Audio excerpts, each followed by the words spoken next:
नमः शिवाय। हर हर महादेव। श्री शिवाय नमस्तुभ्यम। ओम नमो भगवते वासुदेवाय नमः।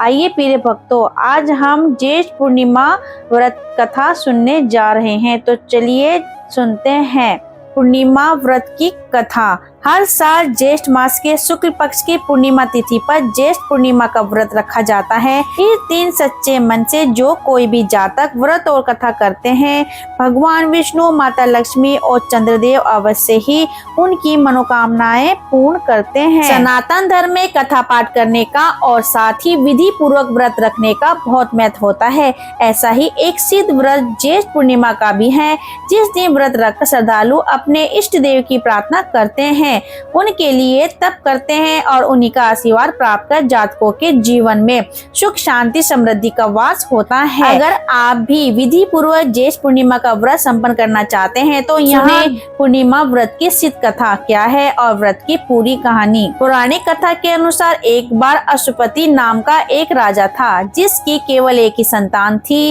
राजा अशुपति की इकलौती संतान देवी सावित्री बहुत ही प्रभावशाली लड़की थी। देवी सावित्री को राजा अशुपति और महारानी ने बड़े ही प्यार और दुलार के साथ पाला था। फिर जब लाडों में पली बड़ी सावित्री विवाह योग्य हुई, तब राजश्री अशुपति ने सावित्री से अपने लिए वर चुनने को कहा। पिता की आज्ञा का पालन कर सावित्री ने धूम्रसेन के बेटे सत्यवान को अपने लिए बेहतरीन माना। हालांकि विवाह के मध्य ही नारद जी ने अशुपति को सत्यवान के अल्पायु होने के बारे में बताया।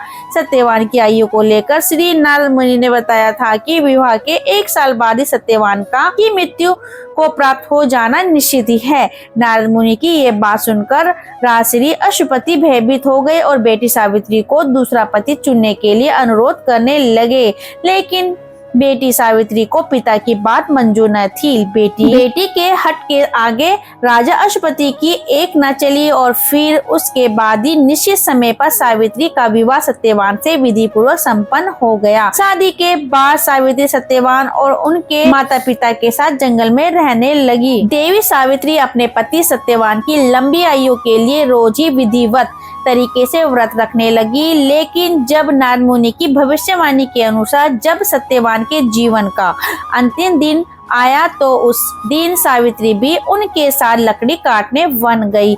लकड़ी काटने के लिए सत्यवान एक पेड़ पर चढ़ने लगे, तभी उनके सिर पर तेज दर्द हुआ। दर्द के कराह कर सत्यवान पेड़ के नीचे उतरे और एक घनी छाया वाले बरगद के पेड़ के नीचे पत्नी सावित्री की गोद में लेट गए।